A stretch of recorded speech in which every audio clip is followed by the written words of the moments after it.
Selamat pagi Bapak, Ibu, dan Saudara yang terkasih di dalam Tuhan Yesus Kristus.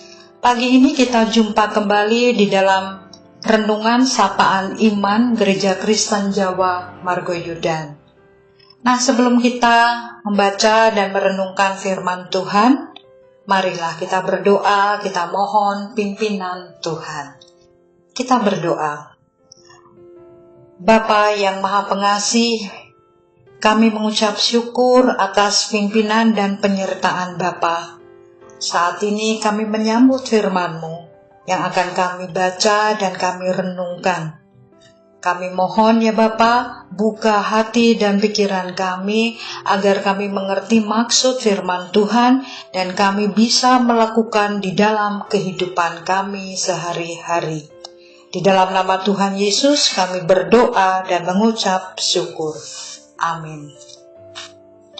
Bapak, Ibu, dan Saudara yang terkasih, firman Tuhan pagi ini saya ambil di dalam Kitab Mazmur 6 ayat yang kedua. Kitab Mazmur 6 ayat yang kedua. Demikian firman Tuhan. Ya Tuhan, janganlah menghukum aku dalam murka-Mu, dan janganlah menghajar aku dalam kepanasan amarah-Mu. Renungan Sapaan Iman pagi ini dengan judul Iman dalam Pergumulan. Bapak, Ibu, Saudara yang terkasih, kata mengapa mungkin akan muncul di benak kita apabila kita mendengarkan kesaksian seseorang Kristen yang begitu saleh dan takut akan Tuhan, mengalami berbagai kemelut dan bencana dalam kehidupan imannya. Ada sebuah cerita di mana satu keluarga yang setia beribadah dan hidupnya melayani Tuhan harus mengalami pergumulan berat dalam keluarganya, di mana anak satu-satunya laki-laki meninggal karena penyakit yang dideritanya. Tentu kehilangan seorang putra yang mereka cintai, apalagi anak satu-satunya, membuat keluarga ini sangat terpukul. Nah, pada saat-saat seperti ini, mungkin akan banyak orang yang bertanya, mengapa hal ini bisa terjadi? Apakah Tuhan tidak memperhitungkan kebaikan keluarga mereka? Di manakah Tuhan itu? Bapak, Ibu, Saudara yang terkasih, nampaknya pergumulan yang dialami keluarga tersebut dialami juga oleh Daud. Daud mengalami pergumulan yang cukup berat sampai seluruh tubuh pun terasa sakit dan lemah.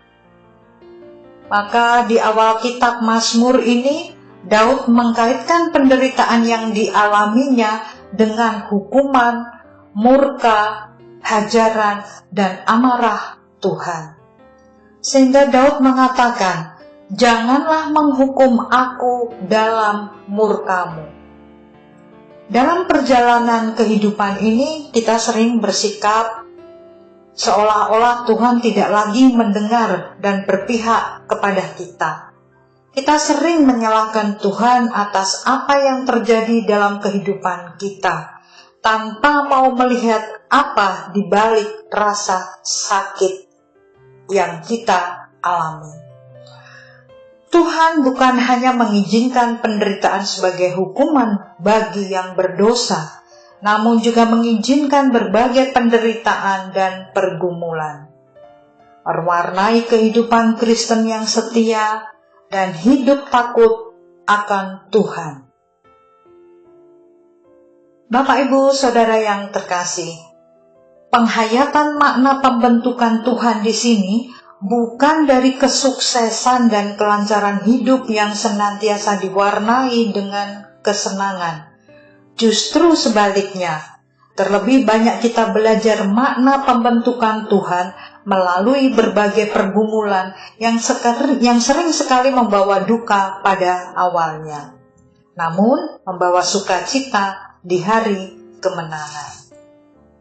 Seperti juga dialami oleh Ayub. Pergumulan yang dialami Ayub sungguh sangat luar biasa, namun dia tidak pernah menyalahkan Tuhan. Lihatlah, kemenangan menjadi bagian daripada hidup Ayub. Demikianlah kehidupan orang percaya. Jangan melihat penderitaan sebagai hukuman atau murka Tuhan, tetapi lihatlah itu sebagai cara Tuhan untuk memperkokoh iman kita dan semakin membawa kita kepada Dia yang sumber kehidupan. Iman dalam pergumulan harus senantiasa terpancar dari hidup orang percaya, sehingga tidak ada kata menyerah, karena cara Tuhan sangat luar biasa memakai umat yang dikasihinya. Amin. Mari Bapak Ibu Saudara yang terkasih, renungan ini akan kita akhiri dengan kita berdoa bersama. Tuhan, ajarlah kami untuk senantiasa melihat rancangan-Mu yang mendatangkan kebaikan bagi hidup kami. Tuntun kami untuk senantiasa melihat karya-Mu sebagai cara Tuhan membentuk iman kami menjadi iman yang kokoh sampai kemenangan menjadi bagian hidup kami. Amin.